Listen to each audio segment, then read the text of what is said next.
Bucks, go Bucks. Go Bucks, go Bucks. Go Bucks, go Bucks. Go Bucks, go Bucks.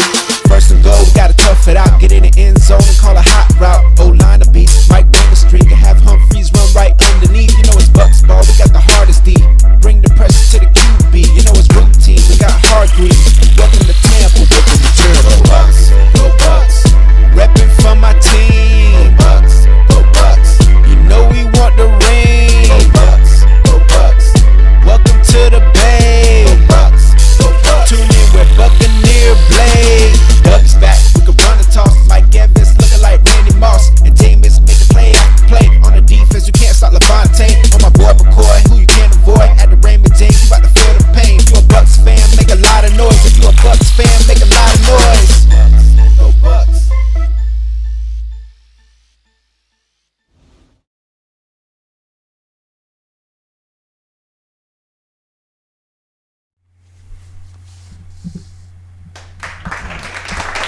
Let it run for a few seconds and we'll get started here.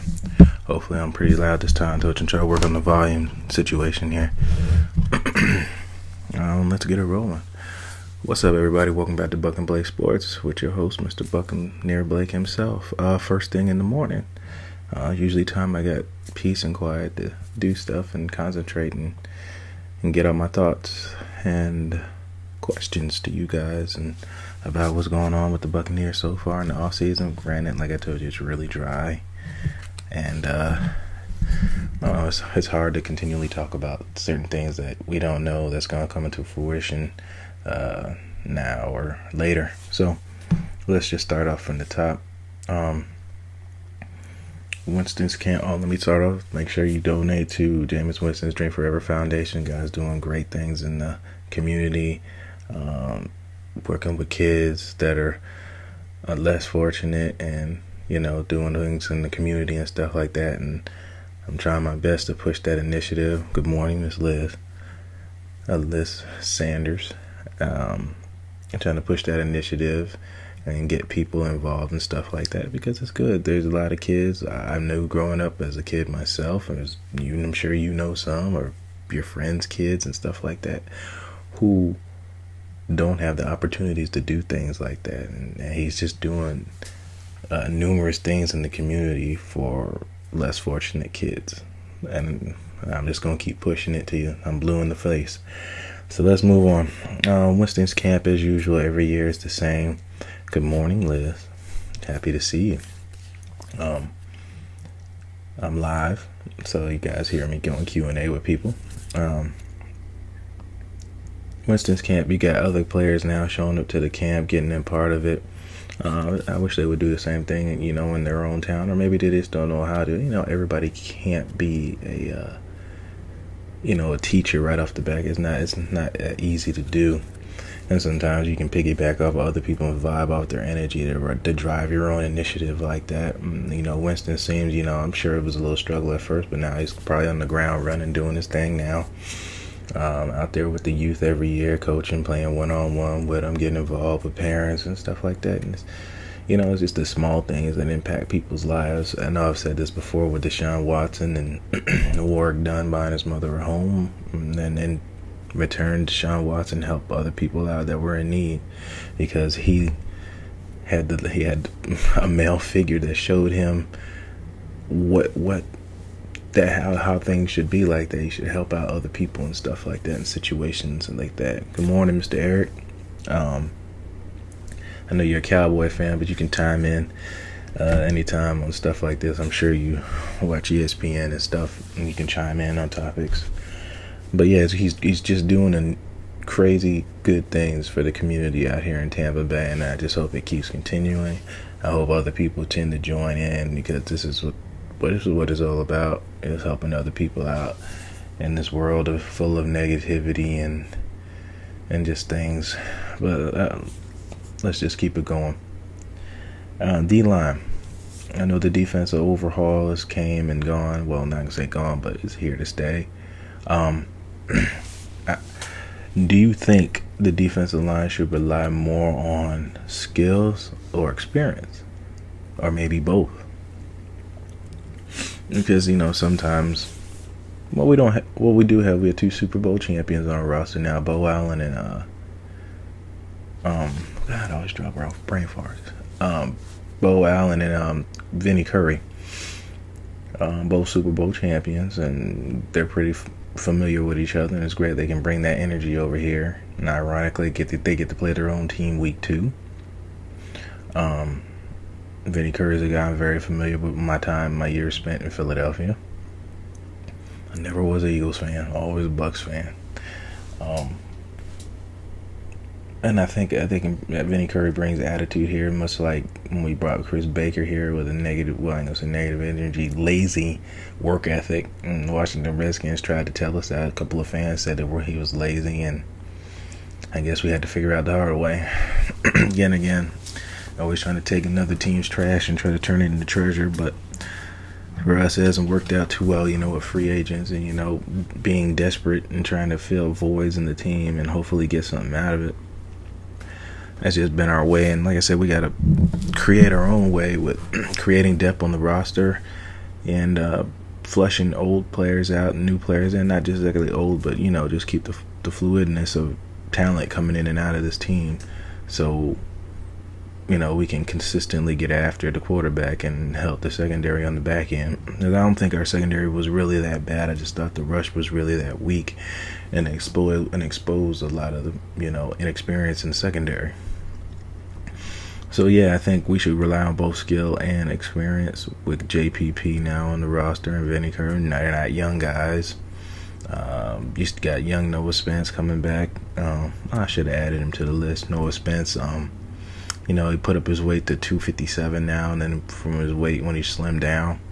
I mean, it doesn't matter what his weight is. He's got to get his shoulder, issue in order to stay on the field, no matter what his weight is. I know he wants to get stronger so he can handle people, run situations and stuff so he doesn't get pushed around. But a lot of it's just technique, and he's got to learn, how to torque your body a certain way so you don't get bullied on a run block, or when offensive tackle gets his hands on you. You got to figure out ways to get his hands off of you, dip. Sometimes cutting yourself down and dropping the lineman and creating a pile and forcing the back to choose another hole is always a situation as well.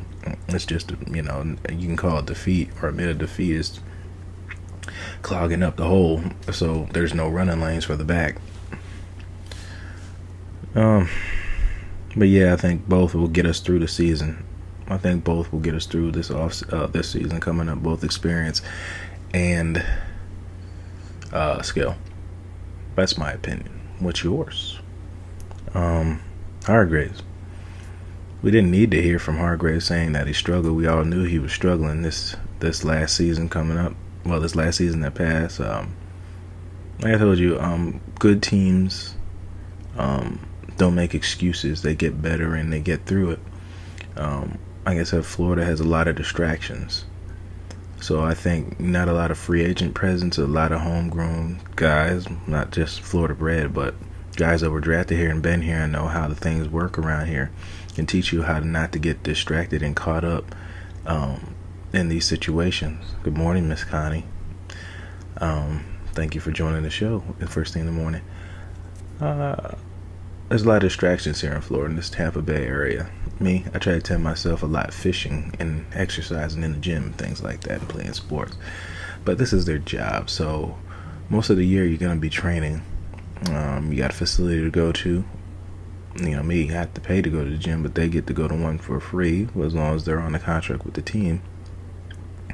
You try to link up with guys you try to pair yourself up with people that have the same initiative as you. You're going to stick with a party crowd, and then you're going to adapt to that kind of culture, and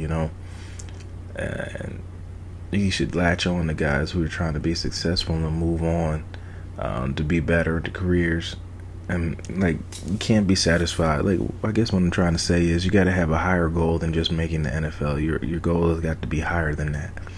Because if your goal is just to make the NFL, then you're doomed for destruction. You're going nowhere but down because you've achieved your goal and that's it. That's my opinion. and I had high expectations for Hardgreaves because his father is a head coach, if I'm not mistaken, for somewhere out here in the Tampa Bay area. I'm not from Tampa, so I don't know too much about all the guys that are homegrown out of here. But I just expect more out of him, and I hope it was a wake-up call for him this last season, how pitiful his play was at some point. I know playing the nickel spot was a little better for him because he could play it more to his specialty, man-to-man coverage instead of off coverage on the outsides. We'll see how it goes. With much added defensive pressure should help the secondary a lot. Where we at? Coaches love Vea, excuse me. They love him because he can pick up offensive linemen with one arm. 300-pound lineman, he's 347 himself. He did 41 bench press reps at the combine. He's a massive man that has nimble feet. I know what that's like. What to say? That hasn't already been said. The guy looked excited to be here. The Bucs wanted to be here. I can only imagine that he has great personality, has great family values, has great values in himself, and that Bucs wanted him here instead of bringing in Derwin James. Like I said, it'll come out more in the end why the Bucs didn't take Derwin James, and a lot of people are still upset about it, but only time will tell. I really think Derwin James has some off-field issues. That's why the Bucs didn't pick up on him. As I told you in previous shows, the Bucs have hired private investigators to follow people around and see what their life is really like when the camera's not around. But we'll see. I'm not putting it out there like that. But I think he's a great addition to this team. And McCoy, is 29, turning 30, or usually 30 now. We don't have to rush and panic to find another defensive tackle in case something happens to McCoy, whether it be release, trade, retirement, or whatever it is. We'll be ready when that time comes. And the same thing with defensive linemen, defensive ends. It looks like we got some, pretty rotational guys now, and I think we've been missing that for many years. McCoy. Speaking of McCoy, we go back into McCoy and Jensen getting into a little scuffle in camp. Doesn't surprise me. I'm not gonna say anything negative. That's just what happens. Two men are battling. I ain't gonna say for roster spots because both of them are obviously gonna make the roster, but that's just what happens in camp. Even in shorts and a helmet, there's not even no pads on yet. These guys are just in shorts, t-shirts, and the helmets going at it. But it doesn't mean these boys can't get after it, and that's a good thing, hearing that coming from camp this early. And I hope they keep it up. I think I said it before, Bobo Wilson doing really well in the camp. Guy wants to be here and wants to play. I didn't hear much about Sean Wilson, the running back out of Duke. I knew he was doing some good things. The running back position is wide open at this point. It's up for grabs. I know everybody wants the new guy to play right now, right here, right now, but it's not always that case.